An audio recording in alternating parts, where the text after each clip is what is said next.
Hello my dear learners, students, friends. इस tutorial में हम टी.एस. इलियट की द नेमिंग ऑफ कैट्स पढ़ने चल रहे हैं। आपको पता है टी.एस. इलियट यानी टॉमस स्टर्न्स इलियट कोई मामूली पोएट तो नहीं है, कोई मामूली राइटर तो नहीं है। 1948 में नोबेल प्राइज़ मिला था, तो he is among the elite group of Nobel prize laureate. उनकी एक बहुत ही फेमस पोएम कलेक्शन है, इसका नाम है Old Possum's Book of Practical Cats. इसमें पोसम वो नेम अपने लिए ही यूज़ किया करते थे और इसमें कई पोएम हैं, 15 पोएम्स हैं जो सब के सब कैट्स पे ही बेस्ड हैं। आपने रम ठम ठिग्ग पोएम जिस पर हमने ट्यूटोरियल बनाया हुआ है आपने स्टडी किया होगा, और डिफरेंट सिलेबस में इंग्लिश लिटरेचर में इनकी पोइट्री सेक्शन में इनको शामिल किया जाता है, इनकी डिफरेंट पोएम्स को। 1939 में ये आई थी पब्लिकेशन में, और इस पर एक म्यूजिकल प्रोग्राम स्टेज पर चलता है कैट्स नाम से, जिसको कंपोज किया एंड्रयू लॉयड वेबर ने, और आज तक वो 1981 से शुरू हुआ और चलता चला रहा है। One of the most successful stage musicals में माना जाता है, and you can see them on YouTube. तो चलिए इस पोएम में थोड़ा सा आगे बढ़ते हैं, और इस पोएम का जो मैटर है वो ये है कि कैट्स के नेम्स की बात की गई है। लगभग 3 प्रकार के नामों की बात इसमें की गई है, जिसमें वो खुद अपने कुछ इन्वेंटेड नेम्स शामिल करते हैं, कुछ मिथोलॉजिकल नेम्स हैं। लेकिन कुल मिला के इस पोएम का जो सब्जेक्ट मैटर है कि कैट्स, जो कि आपके लिए बहुत ईजी है, आप उसको आसपास देख सकते हैं। ऐसा नहीं है कि कोई रेयर एनिमल हो, लेकिन नेमिंग उसकी बहुत ही कठिन है। जब उसके 3 नाम रखने की बात आती है तो उस पर उन्होंने फोकस किया है। मतलब the naming of cats explores the complexity and importance of giving cats different names. और उसका एक मिस्टीरियस नेम भी है जो लास्ट में वो उसकी बात करते हैं। तो सबसे पहले तो पोएम की राइम स्कीम आप निकाल सकते हो। देखिए, matter Hatter A, games B, names B, daily belly, James names A B. तो आप कह सकते हो कि इसकी जो राइम स्कीम है वो बहुत ही अच्छी है। ए बी और ए बी से ये पोएम आगे बढ़ती है। तो चलिए शुरू करते हैं, और कुछ पोएटिक डिवाइसेस भी हम लास्ट में पोएम के स्टडी करेंगे, देखेंगे। बाकी आपको पूरा का पूरा जो मैटर है वो हमारी वेबसाइट पे मिल जाएगा। A lot of study matters हम देते हैं आपको, themes, message, central idea, poetic devices, explanation line by line, stanza wise, इसकी ग्लोसरी, वर्ड मीनिंग्स, सब आपको वेबसाइट पे मिलेगा। और फिर भी कोई डाउट रहता है, कोई क्वेश्चन है, अगर आप अफोर्ड कर सकते हैं तो बहुत ही मिनिमल पेमेंट्स पे हम आपको ऑनलाइन सेशन डाउट क्लियरेंस का भी देते हैं। आप हमसे अरेंज कर सकते हैं, कॉन्टैक्ट करिए, हम आपके लिए ऑनलाइन मीट अरेंज कर देंगे, वहाँ आप पूछ सकते हो। तो चलिए इसे मिटाते हैं। The naming of cats is a difficult matter. It isn't just one of your holiday games. You may think at first I am as mad as a hatter when I tell you a cat must have 3 different names. तो इन 4 लाइनों में poet confess करता है कि उसको difficulty है cats का name रखने में। क्यों? क्योंकि वो कहता है कि द नेमिंग ऑफ कैट्स, यानी कैट जो कि एवरी हाउस क्रीचर है, आप नहीं भी पालते हैं तो आपके यहाँ आ जाती है, दूध तो पी गई होगी एक आध बार। आप अपने पेरेंट्स से पूछिए तो पता चलेगा कि कितना वो बचा के रखते हैं, खासकर मिल्क इसको बहुत प्रिय है, लेकिन चूहों को भी नष्ट करती है। Every creature has a role to play in nature. तो वो कैट जो कि हर घर हमारे आसपास का प्राणी है, उसका जब नाम रखने की बात आती है तो बहुत ही डिफ़िकल्ट है भैया, ये कन्फेस करता है वो। आप इसके बैकग्राउंड में जो बिल्लियाँ बनी हैं उनको एंजॉय कर सकते हैं। और कितना डिफ़िकल्ट है वो नेक्स्ट लाइन बताते हैं कि it isn't just one of your holiday games. अब हॉलीडे मतलब आपका छुट्टियों का समय होता है, आपका फ्री टाइम होता है, तो आप खूब मज़े करते हो, मस्ती करते हो, है ना। और जो गेम आप बहुत पसंद होता है वो खेलते हो, तो कितना ईजी होता है आपके लिए। मतलब बस कोई कह दे चलो यार क्रिकेट खेलते हैं, तुरंत खुशी के मारे आप निकल पड़ते हो। तो पॉइंट यहाँ पर ये कहना चाहता है कि भैया कैट्स का नेम रखना कोई हंसी खेल नहीं है, बहुत ही डिफ़िकल्ट काम है। तो अब हमें ये देखना है कि पॉइंट कैसे साबित करता है कि बहुत ही डिफ़िकल्ट है। यू मे थिंक, आप लोग सोचेंगे एट फर्स्ट, मतलब जब मैं ये बात कर रहा हूँ, मतलब यहाँ पे जो मैंने बात कही है, तो आप सोचेंगे शुरू में कि I am as mat as a Hatter. देखिए, वैसे तो हैट से हैटर बना है, लेकिन वास्तव में ये कि यहाँ पे सिमिली है, जो कि बताती है कि आप मुझे क्रेजी कहेंगे, आप मुझे मैड कहेंगे, कहीं पागल तो नहीं हो गया, सनकी तो नहीं हो गया, इसके होश तो ठिकाने हैं। बहुत ही इरेशनल बात कर रहा है, क्योंकि यहाँ पे एज वर्ड का यूज हुआ है ना, तो सिमिली होगा। तो Hatter has been compare to A crazy and mad and eccentric या इरेशनल बिहेवियर से ये कंपेयर किया गया है, उस व्यक्ति से कंपेयर किया गया है। मैं इसको हाईलाइट इसलिए कर रहा हूँ क्योंकि आपने लुइस कैरोल्स की जो एलिसिस एडवेंचर्स इन वंडरलैंड स्टोरी पढ़ी होगी, देखी होगी टीवी वगैरह पे, तो उसमें एक करेक्टर है मैड हैटर, तो उसका भी बिहेवियर ऐसा ही होता है। तो वो यहाँ पर वो कह रहा है कि आप मुझे वही मैड हैटर समझेंगे जब मैं कहता हूँ कि कैट्स का नेम रखना बहुत मुश्किल काम है। यानी आपको तो ईजी लग रहा है, मतलब इसमें कौन सी बहुत बड़ी बात है, पर डिफ़िकल्ट की बात मैं कर रहा हूँ तो आपको लगेगा आई एम मैड। यहाँ वो कन्फेस कर रहे हैं, स्वीकार कर रहे हैं खुद ही। व्हेन आई टेल यू, जब मैं आपसे कहूँगा a cat must have 3 different names. अब यहाँ पे देखिए इसे कैपिटल लेटर्स में शो किया गया है, यानी पोएट इस पे जोर दे रहा है, एम्फेसिस दे रहा है ना, कि जब मैं ये कहूँगा कि कैट के 3 डिफरेंट नेम्स होने चाहिए। भाई एक नेम तो समझ में आता है, एक नेम आपका पेट नेम हो गया, या आप स्यूडोनेम हो गया, या आपका जो घर में बुलाने का नाम है। वही एक नेम सोचने में कितना दिमाग लगता है कि भाई आपके यहाँ कोई बेबी बॉर्न हुआ है तो क्या नाम रखे, क्या नाम रखे ना। अच्छा से अच्छा नाम रखने की सोचते हो आप लोग, उस नाम को रखने की सोच करते हो जिसमें कोई प्राइड हो, कहीं ना कहीं वो लीजेंडरी हो, कहीं ना कहीं मिथोलॉजी से जुड़ता हो। आप ऐसा उल्टा सीधा नाम थोड़ी रख देंगे, और रख भी देंगे तो आगे चल के आप कहोगे यार पेरेंट्स ने क्या नाम रख दिया, आलू कचालू, लड़की का नाम पकौड़ी, अतपका, लड़की का नाम अतपकी। तो आप भी कहेंगे यार क्या पागल थे क्या वो लोग, ऐसे कोई नाम होता है। तो पहला ही नेम रखना मुश्किल है और यहाँ पे 3 डिफरेंट नेम्स होने चाहिए, तो इसलिए इनको हाईलाइट किया है कि ये मैं कह रहा हूँ कि 3 डिफरेंट नेम्स जरूर होने चाहिए। मस्ट लिखा है ना यहाँ पे इन्होंने। तो आप कहोगे यहाँ से घुमा के ला के यार ये तो जो है सच में मैड एज हैटर हो गया है, क्या ज़रूरी है 3 डिफरेंट नेम्स, लेकिन वो हाईलाइट कर रहा है कि नहीं होनी चाहिए। तो फर्स्ट ऑफ ऑल, सबसे पहले वो यहाँ पे वो 3 नामों की जिक्र करते हैं, मतलब 3 टाइप्स ऑफ नेम्स। तो पहला आपको मिलता है there is name that the family use daily. एक तो वो है कि जो नॉर्मली फैमिलियर नेम है, परिवार में जब बिल्ली पाली जाती है तो हम नॉर्मली उसका नाम इस तरह से रख देते हैं।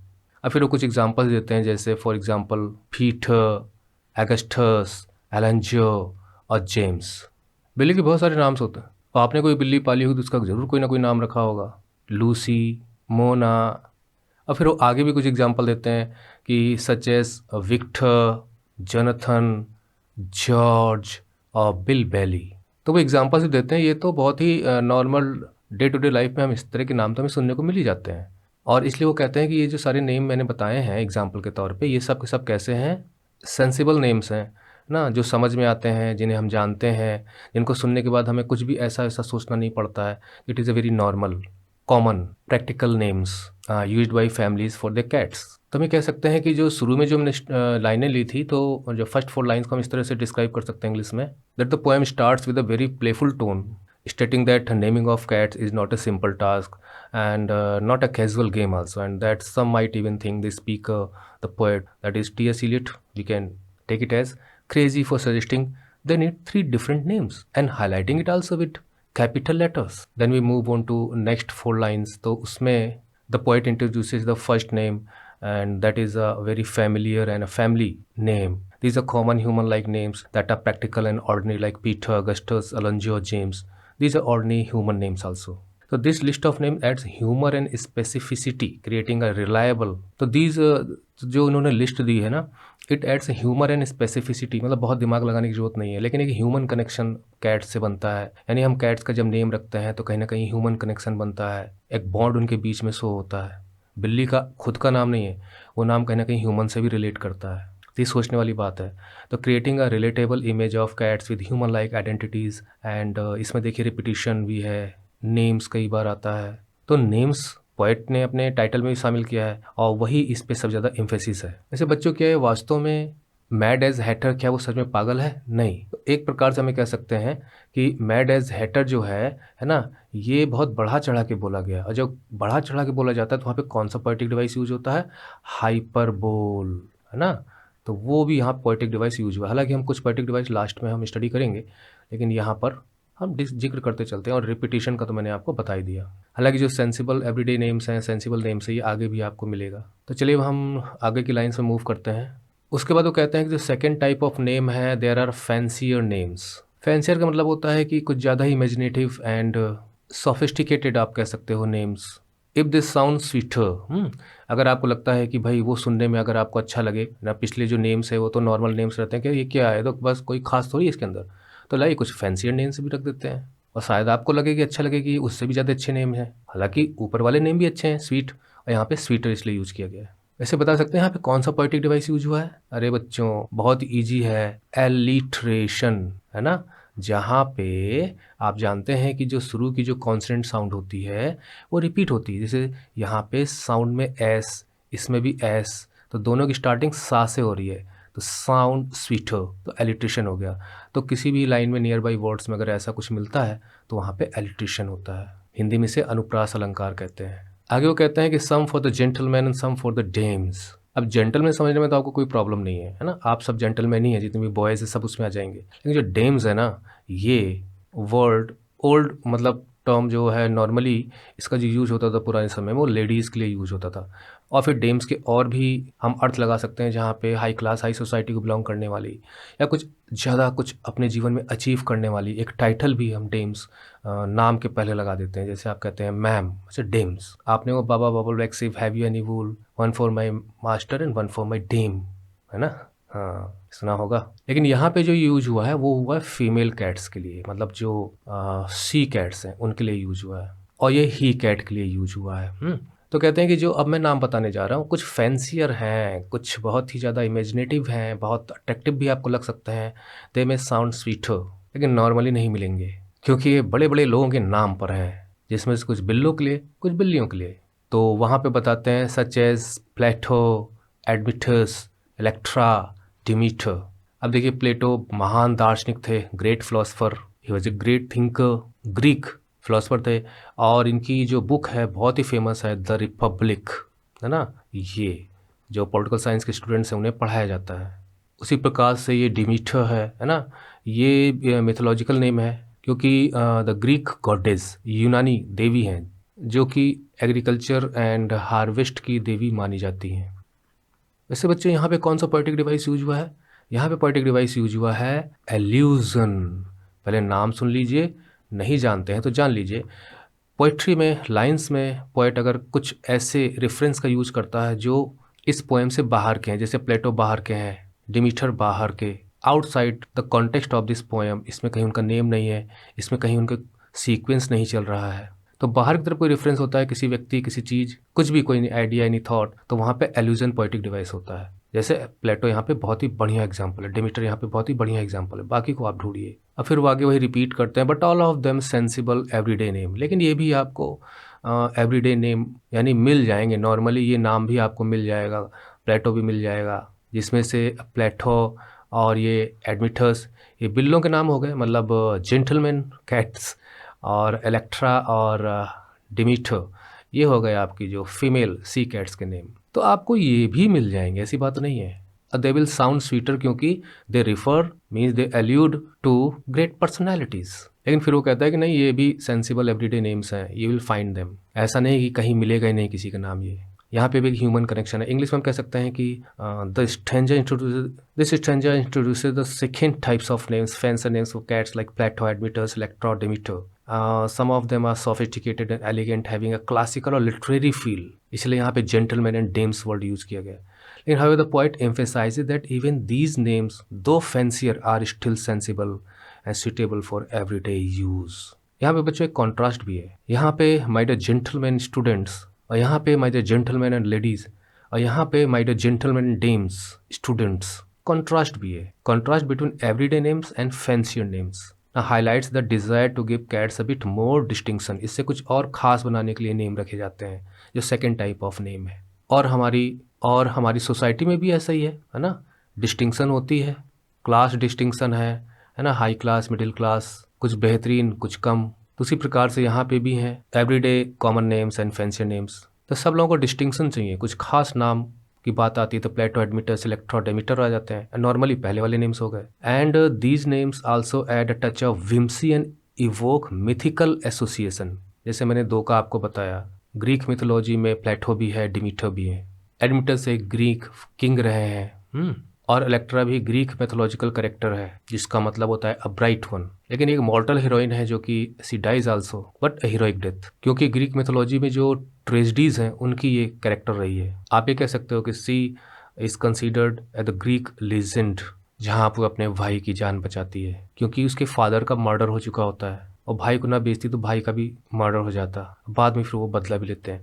तो इन नेम्स का एक मिथिकल एसोसिएशन है, खासकर ग्रीक मिथोलॉजी से। यूनानी जो कहानियाँ हैं उन पर इनका नाम आता है, उसके इतिहास से जुड़ा हुआ है।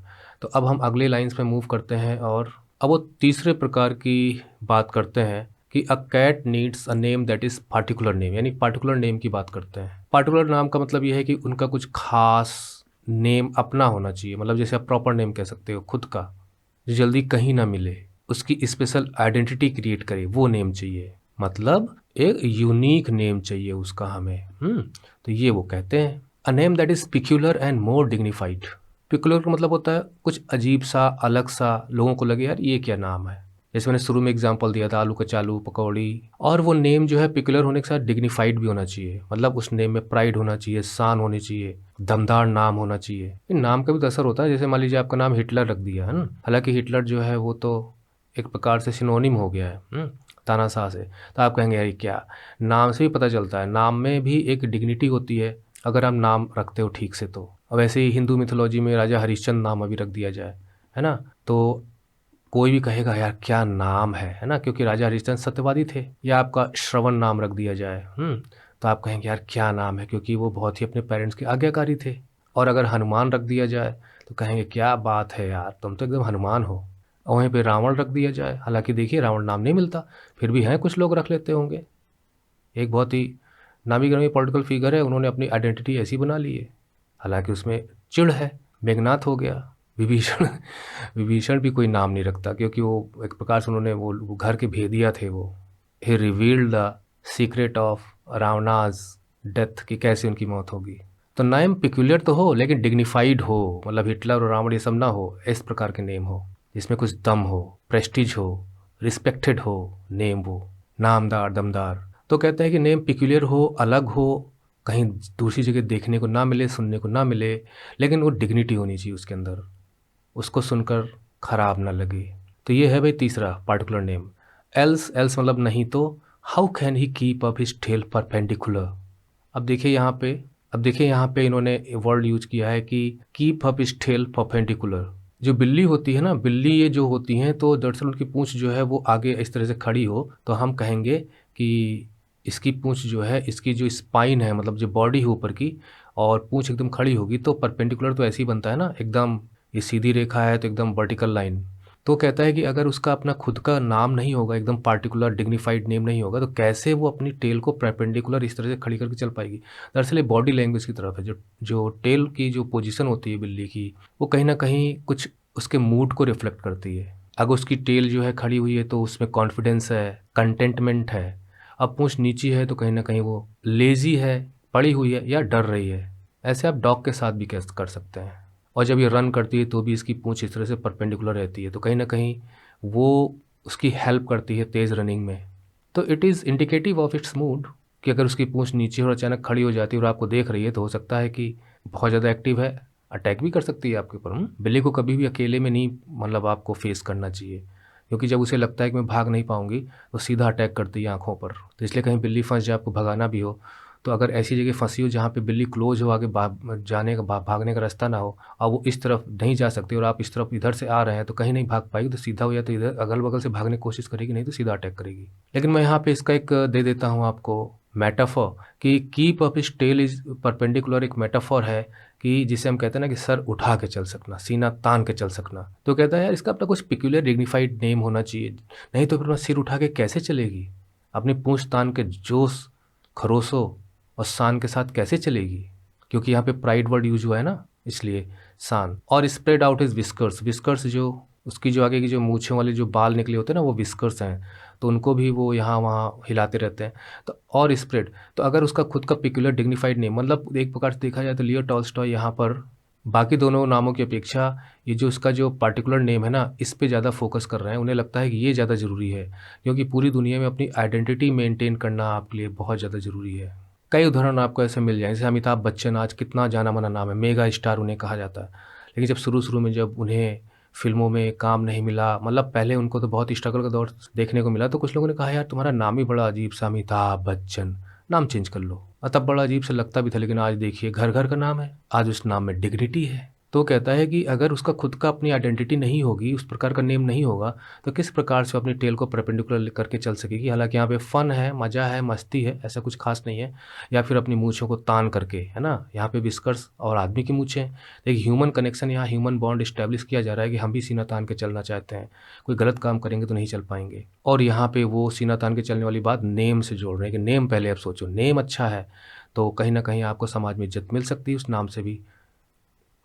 नाम में भी दम होना चाहिए, है ना, डिग्निफाइड। और मूँछों को तान करके चलना, है ना। और चेरिश, देखिए बच्चों, चेरिश एक अच्छा वर्ड है, मतलब किसी चीज़ को सोच कर, करके, पाकर, आपको मन में उस बात को लाकर अच्छा लगता हो, किसी की याद हो, कोई आइडिया हो, कोई थॉट हो, कोई घटना हो, मन में संजो के रखना चाहते हो तो चेरिश, मतलब you enjoy and love to have it in your mind, या कोई फिजिकली आपके पास हो, कोई मोमेंट आप एंजॉय करना चाहते हो, उसकी याद में आप खो जाते हो, दैट इज़ चेरिश। अब प्राइड मैंने जैसे आपको मैंने बताया था, उसकी शान, आन बान, गर्व, प्रेस्टीज, रिस्पेक्ट। तो कुल मिला के यहाँ पे इस जो 4 लाइन्स है जो हमने पढ़ी हैं 1 2 3 4, तो कुल मिला के इन जो 4 लाइन्स है जो हमने पढ़ी हैं बर्थ से लेके और यहाँ तक, तो ये कहते हैं कि भाई कैट का अपना खुद का भी एक नाम होना चाहिए, जो थर्ड टाइप का नेम है, जो कि नॉर्मली ना मिले कहीं पे, और उस नाम से उसकी डिग्निटी मेंटेन होती हो, उसके अंदर एक्टिव कॉन्फिडेंस जाग जाता हो, पूँछ ऊँची करके चल सके, यानी आदमी की तरह सिर ऊँचा करके चल सके, और अपनी मूँछों को तान कर चल सके, जो उसकी शान में कुछ ऐड करता हो, जो उसकी शान को बढ़ा दे। In English, we can say that the poet argues that a cat requires a distinctive and dignified name that suits its unique personality, and the name should reflect the cat's characteristics, helping it maintain its grace and pride. Yes, without it, क्योंकि जब एकदम whiskers को तान के और पर एक perpendicular अपनी टेल को खड़ी करके जब चलेगी शान से, है ना, फिलाइन तो है ना, शेर के परिवार की है, और without this name cat can't be truly proud और होल्ड इट्स टेल हाई। हालांकि यहाँ पे keeping a tell perpendicular, cherishing pride, ये इंजेक्ट्स अ ह्यूमर है and underscores the poems playful portrayal of cats as creatures with complex inner lives. आगे चलते हैं और आगे की कुछ लाइनें हैं उनको देख लेते हैं, और पोएम ख़त्म भी होने वाली है। पोएम लॉन्ग हो जाती है, लेकिन भाई क्या बताया जाए, मुझे भी इंजॉय लगता है जब मैं पोइट्री एक्सप्लेन करता हूँ, और पोएम को थोड़ा सा यार इंजॉय करना चाहिए।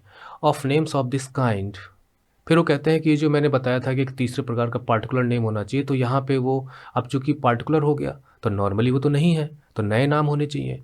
तो और names of this kite I can, कभी कभी हम लोग सोचते भी यार ऐसा नाम रखो जो कहीं ना हो, खासकर जो सेलिब्रिटीज़ है ना, वो नॉर्मल नेम अपने बच्चों को नहीं रखते, कुछ ऐसा नाम रखते हैं तो दुनिया में कहीं ना हो, और फिर लोग उसको फॉलो करना शुरू कर देते हैं। तो वो कहता है कि मैं इन नामों के कुछ उदाहरण दूं, मतलब कुछ, तो I can give you a quorum. वैसे कोरम का मतलब होता है कि कोई भी बिजनेस स्टार्ट करने के लिए, बिजनेस मतलब कोई मीटिंग हो, कोई पार्टी हो, या कोई डिस्कशन हो, तो एक मिनिमम रिक्वायरमेंट जो मेंबर्स की होती है कि भाई इतने लोग होंगे तभी हो पाएगा, तो वो मिनिमम जो नंबर है ना वो कोरम बनाता है कि भाई क्लास तभी चलेगी जब इतने बच्चे आएंगे, स्टूडेंट्स होंगे, स्कूल तभी चलेगा जब कम से कम मिनिमम इतने स्टूडेंट्स आएंगे, नहीं छुट्टी कर दी जाएगी।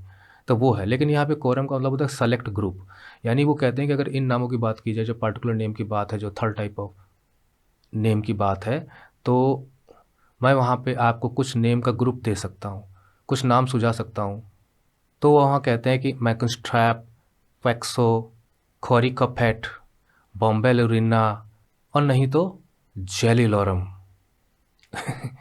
ये जो पोएट है ना, ये खुद की इन्वेंशन है, मतलब उसके इन्वेंटेड नेम है, ये नेम अभी तक किसी कैट्स के नहीं होंगे, लेकिन बाद में इस पोएम को पढ़ने के बाद लोगों ने रखा होगा।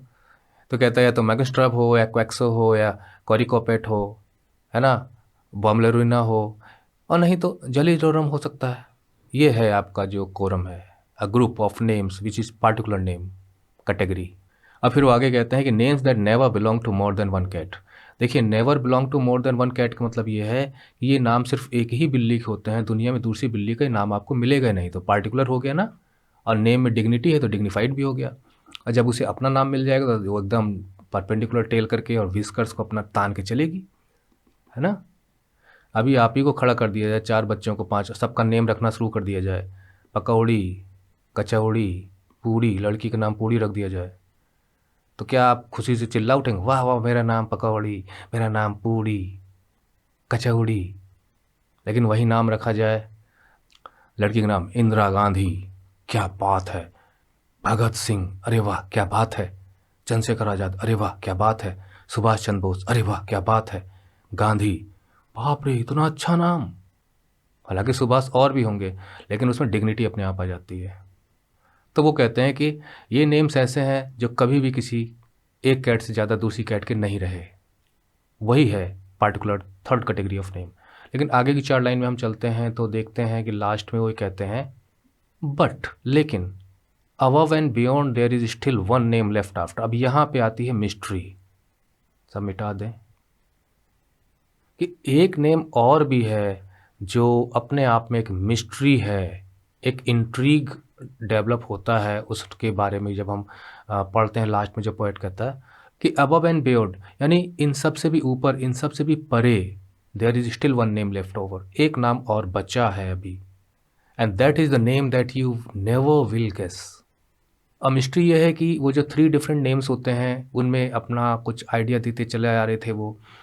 2 वो कॉमन नेम्स बताते हैं जिसमें से एक कॉमन सेंसिबल है, एक फैंसियर है, तीसरा वो खुद इन्वेंट करते हैं पार्टिकुलर नेम कैटेगरी में। लेकिन उसके बाद कहते हैं यार मैं भी मजबूर हूँ, क्योंकि इन सब से भी परे एक नाम है जिसका आप बिल्कुल अंदाज़ा कभी लगा ही नहीं पाओगे कि क्या नाम वो हो सकता है, चाहे कितनी इन्वेंशन कर लो, you cannot crack that name, the name that no human research can discover. अब देखिए यहाँ पे ये एक चैलेंज भी देते हैं। पोएट कहता है कि ह्यूमन रिसर्च कितनी एडवांस है ना। और आजकल तो हम एआई के ज़माने में रह रहे हैं, लेकिन कितना भी दिमाग लगा लो, ह्यूमन की जो बुद्धि है, रिसर्च यहाँ पे उसकी पूरी क्षमता को डिस्क्राइब कर रहा है, उसकी इंटेलेक्चुअल कैपेबिलिटी को डिस्क्राइब कर रहा है। चाहे जितना यूज़ कर लो नहीं पता लगा पाओगे। यहाँ पे डिस्कवर का मतलब यह है कि वो नाम पहले से ही है, ऐसा नहीं कि आपको नया इन्वेंट करना है। It exist but you don't know, you will never ever be able to no, you can not guess that name, this is a mystery, but the cat himself knows. अब जाके देखिए, अब देखिए यहाँ पे भी इन्होंने इनको जो कैपिटल लेटर्स में लिखा है, और शुरू में एक बार उन्होंने कैपिटल लेटर में लिखा था the cat, the 3 different names. तो वो कहता है कि ये नेम, इस पे भी वो हाईलाइट कर रहे हैं कि ये नेम सिर्फ बिल्ली ही जानती है और कभी वो बताएगी भी नहीं। कन्फेस का मतलब होता है ना कि when you accept something you have done, you know, या यू वांट टू टेल, तो कभी आपको रिवील ही नहीं करेगी अपना नेम, मतलब विल नेवर टेल, रिवील नहीं करेगी, डिस्क्लोज नहीं करेगी उसका ये खुद का नाम क्या है। अब ये चीज़ यहाँ पे ट्विस्ट है। एक प्रकार से देखा जाए तो 4th नेम हो गया ये, जो बिल्ली खुद जानती है। 3 तो दुनिया के लोग जानते हैं, लेकिन ये खुद जानती है।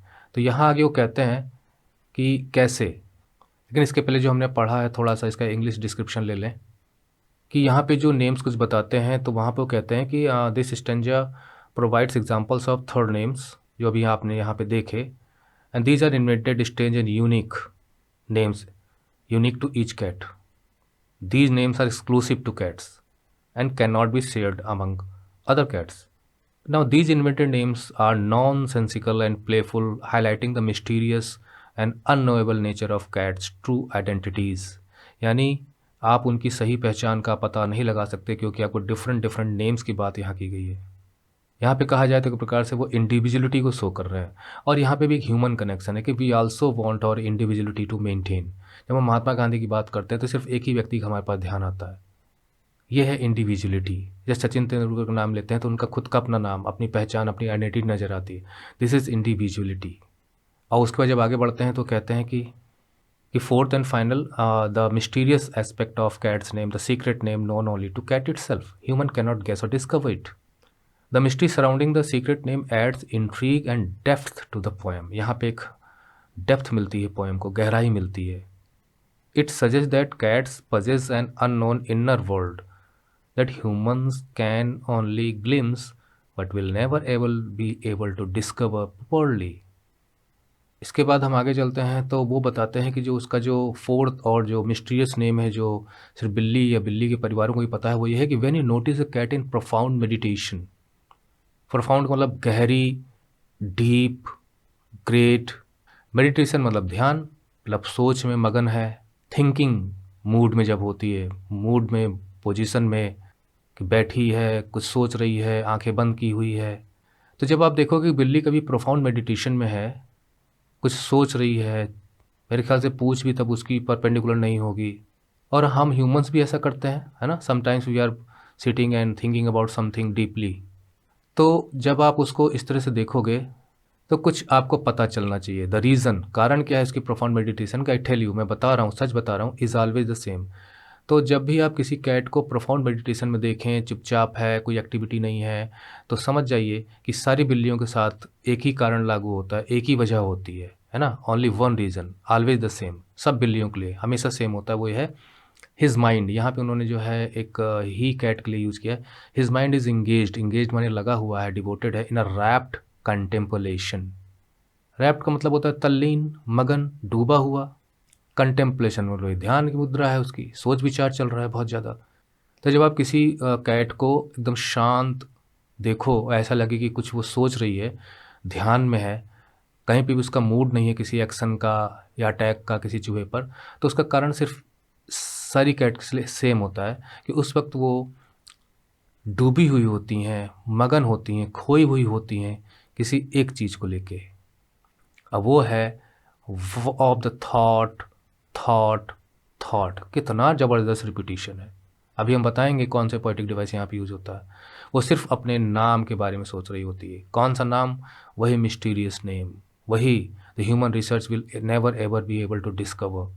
यानी यहाँ पे पोएट जो है, जो कैट है, क्योंकि नेम में ही उन्होंने पूरा पूरी पोएम डिवोट की है, तो कैट में ले जाके वो एक मेडिटेशन जोड़ देते हैं, ह्यूमंस जो करते हैं, कंटेम्पलेशन जोड़ देते हैं जो कि ह्यूमन एट्रीब्यूट है, थॉट जो कि ह्यूमन एट्रीब्यूट है, और नेम, ये खास बात है, ये कहीं ना कहीं इसे गॉडली कनेक्ट दिया जाता है।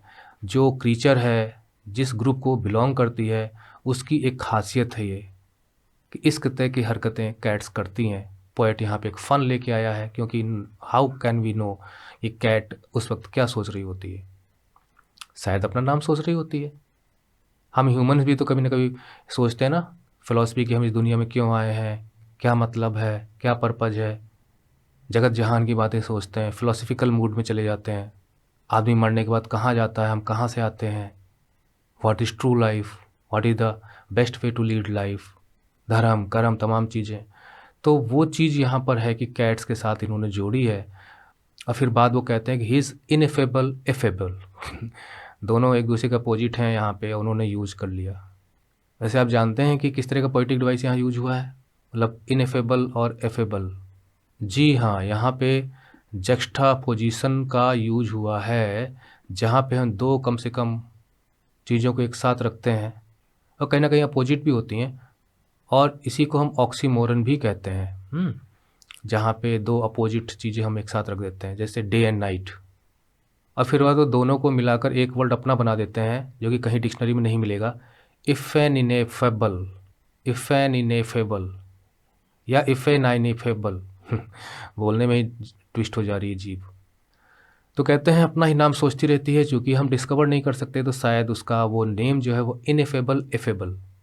देखिए इफेबल का मतलब ये होता है कि जिसे हम डिस्क्राइब कर सकें, शब्दों में बता सकें, we are able to tell about to others. और इनएफेबल का मतलब होता है कि टू ग्रेट और टू एक्सट्रीम, कि हम उसे अपने शब्दों में बयां ही ना कर पाएँ। इट इज़ बियॉन्ड डिस्क्रिप्शन, यानी इट इज़ वेरी या डिफ़िकल्ट या impossible to tell in words.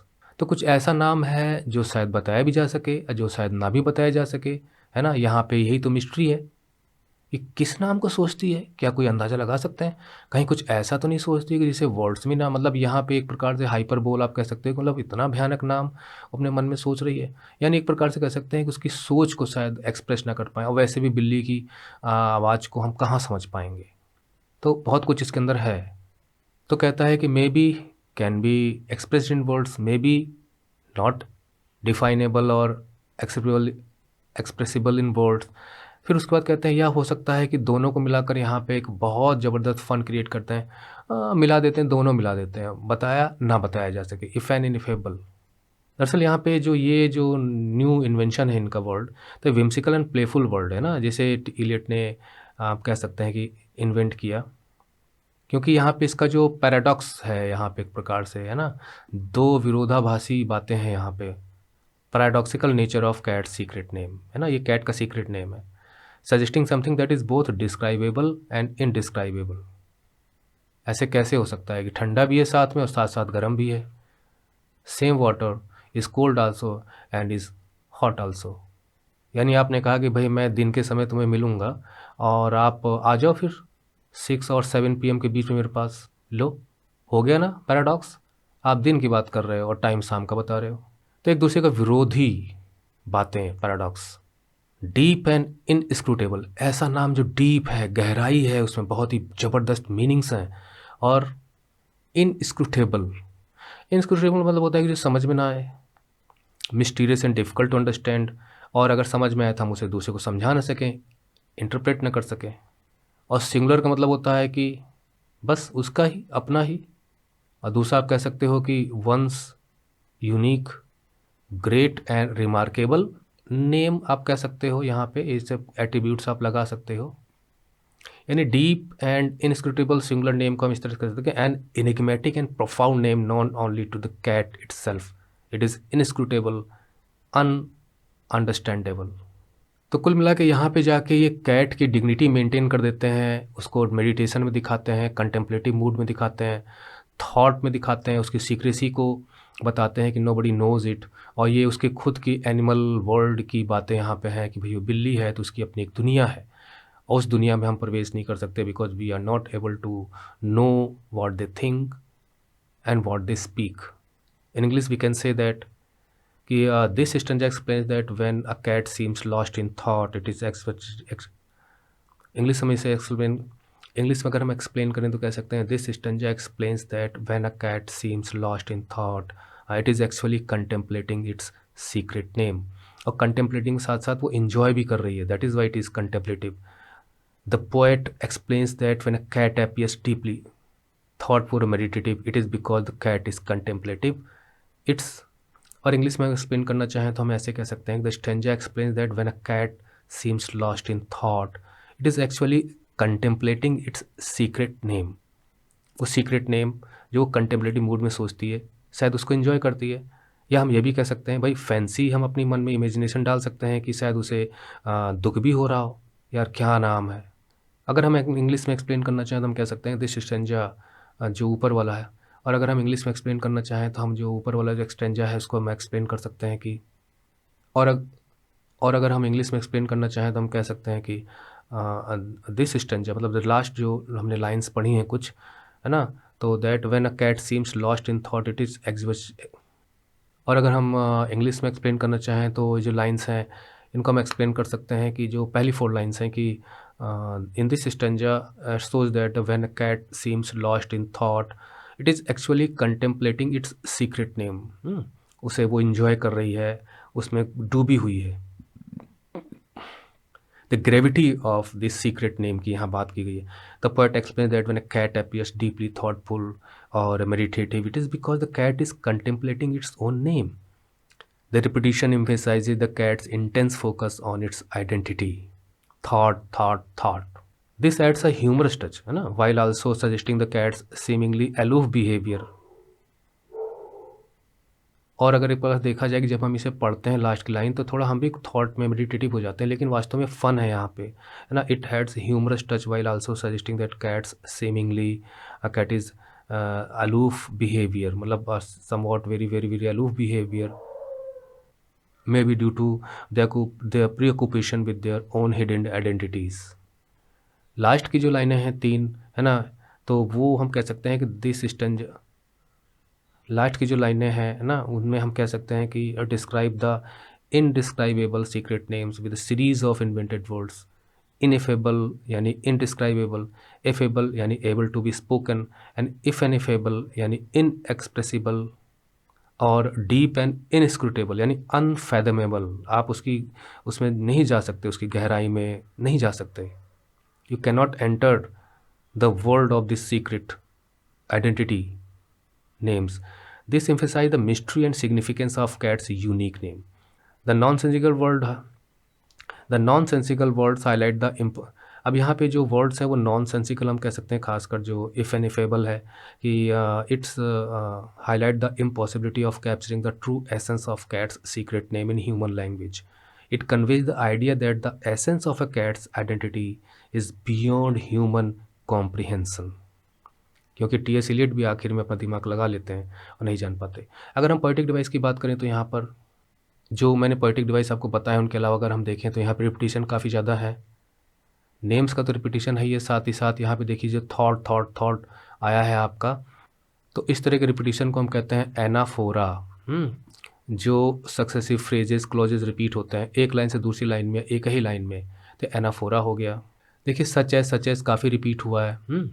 Such as काफ़ी जगह रिपीट हुआ है। अब यहाँ देखिए सच एज तो इस तरह से रिपीट हुआ है कि सक्सेसिव लाइंस में है तो एनाफोरा हम कहेंगे, रिपीटिशन हम कहेंगे। बाकी आप इस तरह के और देख लीजिए, जैसे यहाँ पे बट तो खैर रिपीट नहीं हुआ है शायद मेरे ख्याल से यहाँ पे। और अगर हम देखें तो कॉन्ट्रास्ट जुक्सटापोजिशन की हम बात कर चुके हैं, हेलोजन की हम बात कर चुके हैं। अगर हमसे मेटाफर निकालना चाहें तो मेटाफर भी हम निकाल सकते हैं। कैसे मेटाफर निकाल सकते हैं कि जो सीक्रेट नेम है जो लास्ट में हम बात करते हैं, suggest a hidden aspect of cats identity, यानी जो सीक्रेट नेम है उसका वो नेम उसकी हिडन आइडेंटिटी वर्ल्ड को शो करता है, उसकी दुनिया जो मनुष्यों से समझ से परे है। दूसरी चीज़ अगर हम देखें तो यहाँ पे बताया गया है कि humans can not discover that, लेकिन ह्यूमंस का जो इंटेलिजेंस है ना वो गजब की है। तो हम ये कह सकते हैं कि यहाँ पे भी पैराडॉक्स है कि ह्यूमन तो रिसर्च के लिए जाने जाते हैं और उसकी रिसर्च पे उन्होंने क्वेश्चन कर दिया। ह्यूमर तो है ही है। उसके अलावा यहाँ जो इन्होंने इनफेबल एफेबल, ये वास्तव में मीनिंग के लिए नहीं है, ये वो बता रहे हैं कि शायद उसका नेम होगा। तो जहाँ पर आप किसी के कोई वर्ड ऐसा हो जो किसी की साउंड का रिप्रेजेंट करता हो, उससे एसोसिएटेड साउंड को रिप्रेजेंट करता हो, तो वहाँ पे अनोमेटोपिया होता है। तो हम कह सकते हैं कि यहाँ पे ये भी यूज हुआ है, लेकिन बड़ा अजीब तरीके से यूज हुआ है। इसकी स्पेलिंग थोड़ा अलग होती है। कई जगह सच एज यूज हुआ है। तो ये सब आपको मैंने बताया था कि यहाँ पे सिमिली है, प्लेथो, डिमीटर, ये सब एल्यूजन हो गए जो मैंने बताया था। पर्सोनिफिकेशन है, कैट को पर्सोनिफाई भी किया गया है यहाँ पे। ह्यूमन करेक्टरिस्टिक्स जब हम किसी नॉन ह्यूमन को देते हैं तो वहाँ पे पर्सोनिफिकेशन होता है। जैसे कैट जो है ना, तो उसको दिखाया गया है कि वो यहाँ पे लास्ट में ही देखिए मेडिटेटिव मूड में दिखाया गया है, कंटेम्पलेटिव मूड में दिखाया गया है। तो ये ह्यूमन करेक्टरिस्टिक्स हैं। और हाइपरबोल तो हमने बताया था, शुरू में हमने बताया था जहाँ पे वो कहते हैं मैड एज हैटर, है ना। और यहाँ पर मैंने देखिए हाइपरबोल लिखा है, और इसके अलावा यहाँ पे भी लिखा है लास्ट में हम दे सकते हैं कि ह्यूमंस के लिए बहुत ही मुश्किल है, इम्पॉसिबल है कि वो उसके को डिस्कवर कर सकें उसके नेम को। तो यहाँ पे भी ऐसी बात नहीं है, ह्यूमंस तो आगे चल के पता नहीं क्या कर सकते हैं एआई के ज़माने में। और अगर हम सिम्बोलिज़म की बात करें तो क्या ऐसा सिम्बोलिज़म है? मैंने यहाँ पे कुछ कठिन जो है पोएटिक डिवाइस छोड़े हैं यहाँ पे। तो सिम्बोलिज्म ये है कि the represent abstract idea such as cats name symbolising it's identity and essence, है ना। तो जो डिफरेंट नेम्स हैं ये सिम्बॉलिक हैं कैट की आइडेंटिटी को लेके। इमेजरी है, जब आप पढ़ोगे तो डिफरेंट इमेजेस आपके दिमाग में आएंगी। आयरनी भी हम इसमें निकाल सकते हैं कि the use of language to convey a meaning that is the opposite of its literal meaning, मतलब जो हम कह रहे हैं उसका उल्टा अर्थ निकल रहा हो, तो वहाँ पे आयरनी होती है, व्यंग होता है। तो cats have 3 names, 2 of which humans can assign but the third is known only to the cat itself. तो ये है आयरनी कि 2 नाम तो 3 नाम तो ह्यूमंस उन्हें दे सकते हैं, लेकिन तीसरे का तो सिर्फ बिल्ली ही जिम्मेदार है। और रिपीटिशन खूब है। हम ये कह सकते हैं कि this poet is a very good example of repetitions. नए रिपीटिशंस हुए हैं ना। सेंसिबल नेम्स भी कई जगह रिपीट हुआ है। यहाँ पे देखिए सेंसिबल नेम्स 2 बार रिपीट हुआ है। और सचेज ने तो कमाल ही किया है रिपीटिशन में। तो ये पोएम आपको कैसी लगी? मैंने एक्सप्लेन किया थोड़ा सा डीप जाके, क्योंकि बहुत से वीडियोस पड़े रहते हैं, आप देखते रहते हैं, तो मैंने कहा लाओ थोड़ा सा डीप एक्सप्लेन कर देते हैं। अगर वीडियो अच्छा लगा हो और आपको पोइट्री इन्जॉय की हो और आपको काफ़ी कुछ इससे मतलब जानकारी मिली हो, तो enjoying and getting knowledge a lot of poetic device भी आपने जाने हो, तो इसको लाइक कर दीजिएगा प्लीज़। आपके लाइक का बहुत बड़ा असर पड़ता है, वीडियोज़ को हेल्प मिलती है ग्रो करने में और हमें भी हौसला मिलता है। बाकी आप चाहिए वेबसाइट से इसका जो क्वेश्चन आंसर्स हैं, ये मैंने जो बुक यूज़ की है विंडचाइम्स की है, तो वहाँ आपको विंडचाइम्स के क्वेश्चन जो एक्सरसाइजेस हैं वो आपको फ्री में मिल जाएंगी अवेलेबल उनके आंसर्स। इसके अलावा अगर आप कुछ भी चाहते हैं, खुद अपने आंसर लिखवाना चाहते हैं कि सर मुझे होमवर्क मिला है और मेरा आंसर आप सर इन क्वेश्चन को खुद बना के दे दीजिए, तो आपको थोड़ा सा बहुत ही मिनिमल पेमेंट देना पड़ेगा।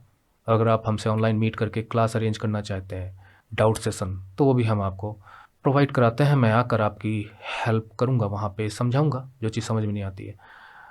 तो अब आपके जिस सर ट्यूटोरियल को ख़त्म करते हैं। Signing off for now. अगले किसी ट्यूटोरियल में फिर हमारी मुलाकात होगी। तब तक के लिए bye bye, study well and take care.